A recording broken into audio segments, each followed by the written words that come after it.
Deo Mwanyika, swali la nyongeza. Nakushukuru Mheshimiwa Spika kwa kunipa nafasi. Mtiririko wa pesa usioridhisha umesababisha barabara ya Itoni Lusitu kilomita 50 nayo kutojengwa kwa wakati.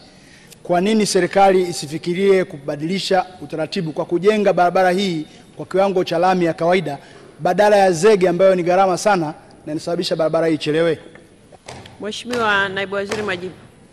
Asante Mheshimiwa Spika. Mheshimiwa Spika, kwanza tu ni mkumbushe ama ni mweleze Mheshimiwa mbunge kwamba tayari mkandarasi tumeshamlipa, tunavyoongea sasa hivi bilioni 4.7 ili aweze kuendelea na kazi.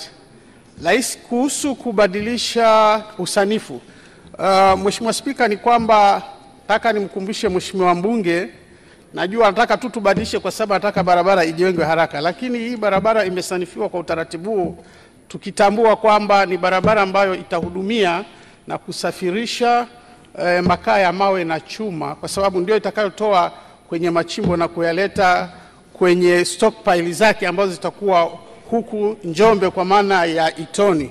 Lakini pia ni eneo ambalo lina milima na miinuko na tereni yake haitaruhusu tujenge kwa barabara hiyo, vingine utakuwa kila wakati hiyo barabara inatengenezwa. Kwa hiyo cha muhimu ni kumsimamia mkandarasi ili akamilishe kwa usanifu wa kiwango cha zege. Asante Mheshimiwa Spika.